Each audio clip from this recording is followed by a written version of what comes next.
When someone passes away, whether it's sudden or expected, it can feel like a blur. You know you have to do something, but it's hard to think straight. Many people describe that first 24 hours as in a daze. Simple tasks feel impossible, the adrenaline can still be pumping. You're in an early stage of sort of disbelief, it doesn't feel real, it hasn't really set in yet. In that 5 stages of grief, the first is denial. And it's the one that hits first, and it hits hard. If that's you right now, I want you to know that that's completely normal.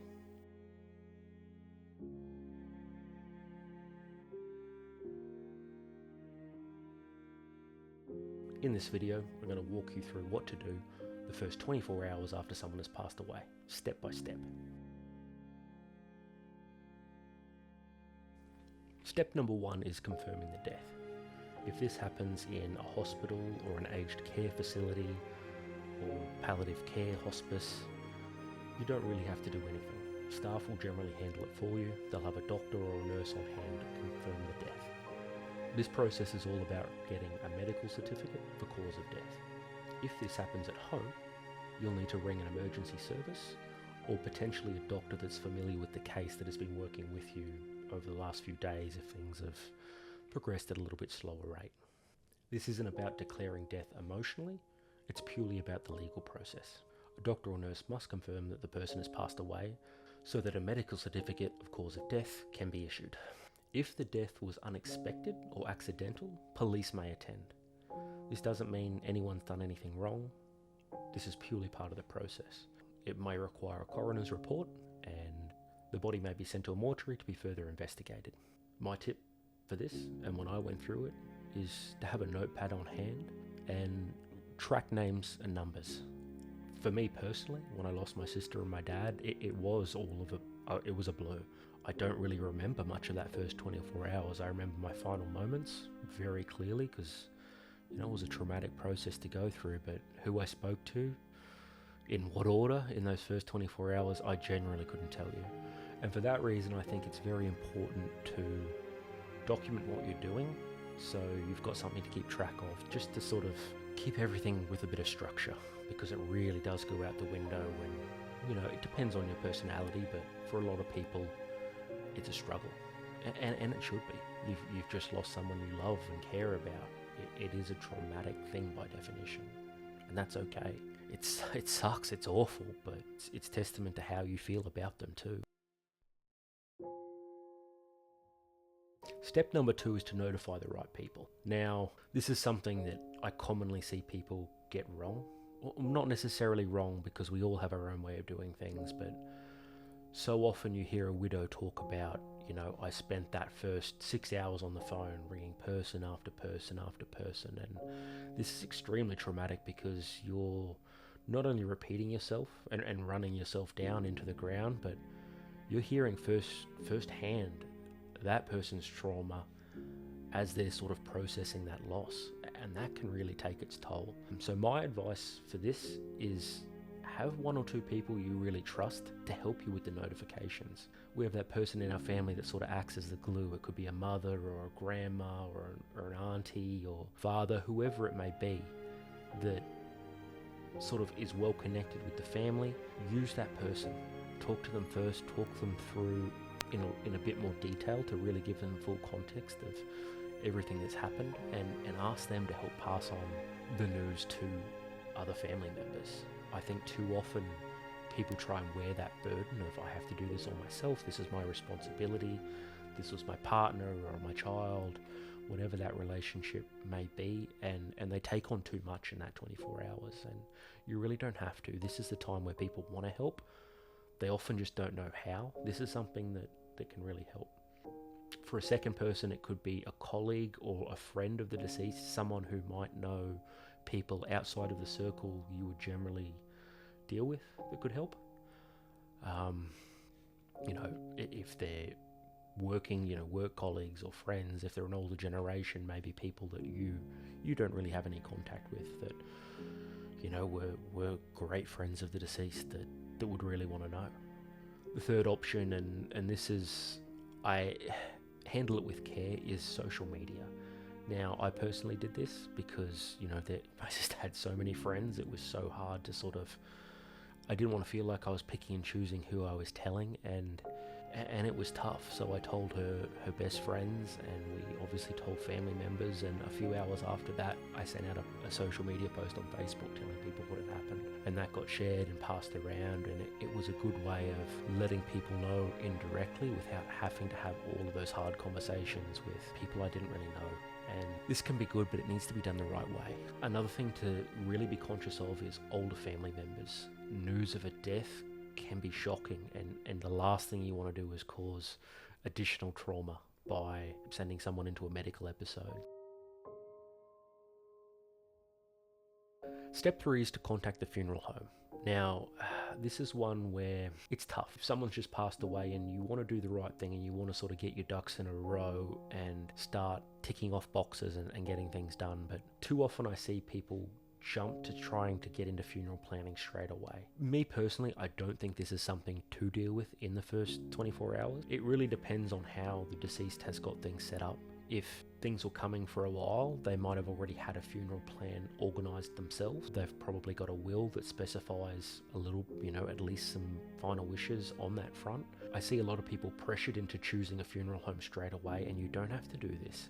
Like the hospital, the palliative care, even the doctor or ambulance will recommend a place somewhere local they can store a body, or alternatively you can ring a local funeral home and ask for just the transfer and holding. In the interim, a few things you can do in that time where you're waiting for them is turn off any heaters, try and keep the room as cold as possible, shut the windows, make it dark, and just try and have a pleasant and relaxed atmosphere, because it's stressful. A good thing to do when reaching out to the funeral home is to ask for an immediate transfer only, and this just gives you more flexibility in your options. It's very important to sort of ring around and do your research when it comes to funeral homes. We actually have a whole video on it on the channel. I go into a lot more detail about sort of the pros and cons and how people can end up spending tens of $1,000s more than they should. I'll leave it pinned in the video description. But the main takeaway is ask for a general price list. This will give you essentially a foundation of what that funeral home charges. And if you ask for a general price list of a couple of funeral homes, you'll know the general pricing then and how they compare. I think the most common mistake people make is trying to plan everything too fast. I know of a widow, and she signed up to an expensive funeral plan in the first 6 hours of her husband passing away purely because she wanted the conversation to be over. She rang the funeral home to organise the body transfer, and they were immediately talking package deals and you need this and you need that, and she just wanted it to stop. Like, she was still in shock, and she said yes, and then that had sort of a trickle down effect, and just sort of everything was decided too fast. It's very important to have someone you trust that you can bounce ideas off of, that really has your back through all of what's coming. Step number 4 is to secure important documents. The main ones, I'm going to read out a list here, is the medical certificate, cause of death. So that's what the doctors, emergency services, palliative, hospice facility workers will give you. Person's ID, so driver's license or passport ideally. A lot of times this will be needed later on for sort of banking or dealing with the will. If there's a prepaid funeral plan, you'll need the documents related to that. If the will exists in a hard copy in their home or that was carried on them, by all means. Otherwise, you can source this generally through a family lawyer. A lot of times hospitals will come around and ask patients that are palliative to sort of get things organised and well and document where they might have things. If the deceased lived alone, it's important to sort of check their home, make sure it's secure, make sure windows are shut, make sure doors are locked. Any pets they might have, it is very important to figure out a plan for that. This is something that's sort of very little, but people forget, like you're in shock, like you're not thinking about locking doors, you're not thinking about securing potential valuables. People often will rush too quickly to start processing things, and it might be here, Joe might have passed away, and suddenly, his wife saying, "Oh, have this TV, we're not going to need it," or "Have this, have that." It's not a super common mistake, but it is one that's made. It's don't rush to move those people's, the deceased's personal belongings. That this isn't a thing for the first 24 hours. Don't be trying to organise where things are going and back with who. Just let it sit. Have those, 4 4 or 5 important documents, put them in a folder, keep them secure, and that's your most important thing for that first 24 hours.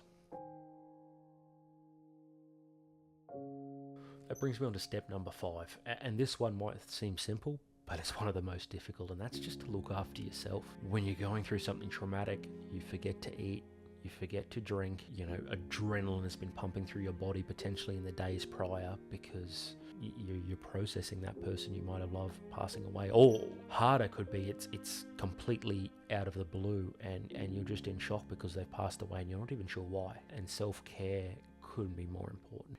Once you've got those things organised and the funeral home or the deceased has been moved, run yourself a bath, make the phone calls you have to, but allow time for you just to sort of be present in your thoughts without having to look for that busy work, because self-care, it's the next couple of days, I'm not going to lie to you, it's going to be a marathon, it's not a sprint. The main things you really want to have focused on is that person is safely in care, you have the key documents, you're supported by at least one trusted person, make sure someone's got your back.